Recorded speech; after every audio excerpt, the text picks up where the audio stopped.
Assalamualaikum warahmatullahi wabarakatuh. Selamat malam teman-teman semua. Apa kabarnya hari ini? Sudah siap untuk menyimak pelajaran prakarya kali ini? Pastikan kalian sudah menyiapkan buku dan alat tulisnya, serta jangan lupa berdoa dulu ya sebelum kita memulai belajar. Pada hari ini Ibu akan membahas materi modul 2, yaitu mengenai peluang usaha. Materi peluang usaha ini merupakan materi kelas 10 untuk pendidikan kesetaraan paket C. Sebelumnya kita akan membicarakan mengenai ruang lingkup usaha. Ruang lingkup wirausaha ini merupakan sebuah ruang atau banyak ruang di mana di salah satu ruang tersebut kalian akan menemukan berbagai macam contoh usaha yang dikerjakan dimulai dari nol sampai menjadi sebuah usaha yang tentunya dapat memberikan penghasilan bagi para pekerja usaha tersebut. Nah, ruang lingkup usaha di sekitar kita ini meliputi yang pertama adalah lapangan agraris. Lapangan agraris ini mencakup sektor pertanian, perkebunan, dan kehutanan. Contohnya adalah petani, pengusaha kebun teh, pengusaha kopi, dan lain sebagainya. Ruang lingkup usaha yang kedua adalah lapangan perikanan. Lapangan perikanan mencakup semua usaha yang berhubungan dengan ikan. Contohnya penetasan ikan, budidaya ikan lele atau ikan hias, usaha pembuatan pakan ikan, usaha pengangkutan ikan, dan lain sebagainya. Ruang lingkup usaha yang ketiga adalah lapangan peternakan. Lapangan peternakan mencakup semua usaha dalam sektor peternakan. Contohnya, usaha pengembang biakan burung atau unggas, usaha peternakan binatang menyusui seperti kambing dan sapi, dan lain sebagainya. Yang keempat adalah lapangan perindustrian dan kerajinan. Ruang lingkup wirausaha perindustrian mencakup industri besar, industri menengah, industri kecil, dan pengrajin. Sedangkan ruang lingkup wirausaha pengrajin mencakup pengolahan hasil pertanian atau beras, perkebunan atau teh, perikanan atau ikan, peternakan atau ayam, dan kehutanan atau pembuatan mebel. Yang kelima adalah lapangan pertambangan dan energi. Lapangan pertambangan dan energi ini mencakup semua kegiatan yang dilakukan di sektor pertambangan dan energi. Contohnya, pengusaha yang beroperasi dalam tambang batu bara, minyak bumi, dan lain sebagainya. Ruang lingkup usaha yang keenam adalah lapangan perdagangan. Ruang lingkup wirausaha ini dibagi menjadi 3 kategori, yaitu pedagang besar, contohnya adalah garmen, pedagang menengah, contohnya adalah grosir, dan pedagang kecil, contohnya adalah toko kelontong. Dan yang ruang lingkup usaha yang terakhir adalah lapangan pemberi jasa. Ruang lingkup wirausaha ini mencakup semua kegiatan yang dilakukan di sektor pemberi jasa atau layanan. Misalnya, koperasi, pengusaha angkutan, pemberi kredit atau perbankan, travel wisata, pengusaha hotel dan restoran, pengusaha asuransi, bengkel, tata busana, dan masih banyak lagi yang lainnya. Teman-teman, dalam kita memilih dan menetapkan jenis usaha, sebaiknya wirausaha terlebih dahulu melakukan pertama, melakukan pemetaan peluang usaha. Maksudnya adalah untuk menemukan peluang dan potensi usaha yang dapat dimanfaatkan. Pemetaan potensi usaha ini dapat didasarkan pada sektor unggulan dari daerah masing-masing. Yang kedua adalah menentukan ide produk yang ingin dijual. Jangan berpatokan terhadap apa yang kita sukai, tetapi apa yang orang lain butuhkan. Yang ketiga adalah menentukan tujuan usaha. Jangan membuka usaha hanya karena ikut-ikutan tren atau suruhan dari orang lain, tetapi bukalah usaha dengan niat dari dalam hati. Yang keempat adalah buatlah rencana bisnis.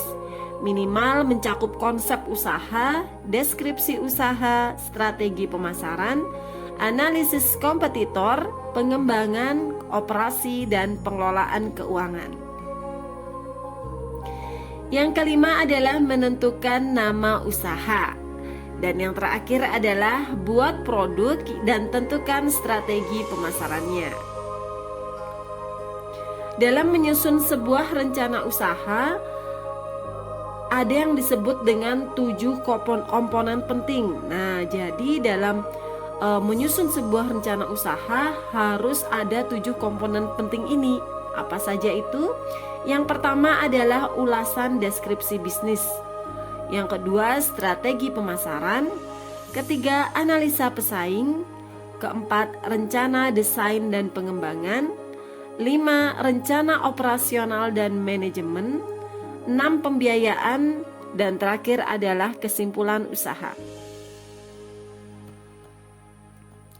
Langkah-langkah dalam menyusun perencanaan pembuatan produk usaha antara lain, langkah yang pertama adalah kita menentukan dahulu produk usahanya.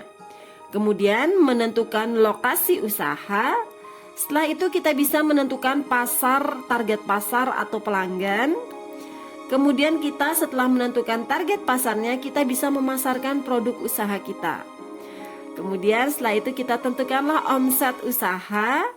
Kemudian kita dapat menganalisis pesaing usaha. Setelah itu kita menentukan maksimal produk yang dapat kita jual. Kemudian menentukan cara dan kapan dilakukannya promosi usaha. Setelah itu kita menganalisis permintaan produk di pasar. Kemudian menganalisis kualitas produk yang diinginkan pelanggan. Beberapa aspek kualitas yang perlu ditanyakan dalam menganalisis kualitas produk yang diinginkan pelanggan adalah bentuk seperti keenakannya dipandang mata, kemudian penampilan seperti punya arti tersendiri, keawetan artinya tahan lama, keamanan, kenyamanan, dan ekonomis yang dihubungkan dengan harga.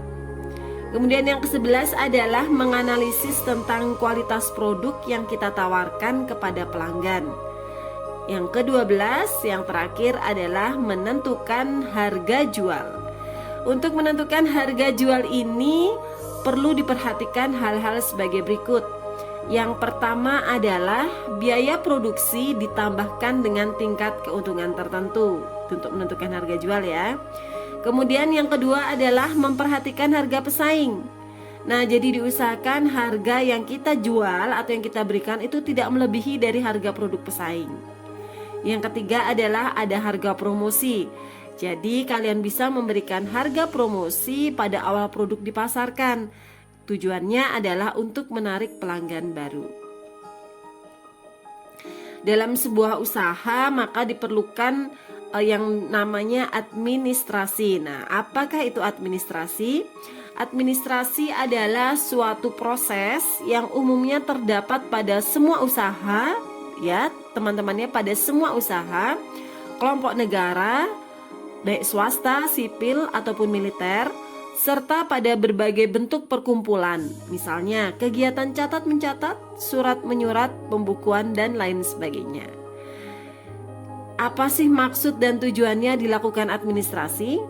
Jangan salah, administrasi memiliki banyak tujuan. Yang pertama adalah agar wirausaha sebagai pemilik perusahaan dapat memonitor kegiatan dan pengendalian usaha. Tujuan yang kedua, agar wirausaha sebagai pemilik perusahaan dapat mengamankan jalannya pelaksanaan kegiatan usaha. Yang ketiga, agar wirausaha sebagai pemilik perusahaan dapat mengevaluasi kegiatan-kegiatan usaha. Yang keempat, agar wirausaha sebagai pemilik perusahaan dapat menyusun program pengembangan kegiatan usaha. Yang kelima, agar wirausaha sebagai pemilik perusahaan dapat menunjukkan adanya bukti-bukti kegiatan usaha. Dan yang terakhir adalah agar wirausaha sebagai pemilik perusahaan dapat mengambil keputusan dalam pengembangan dan pengendalian usaha.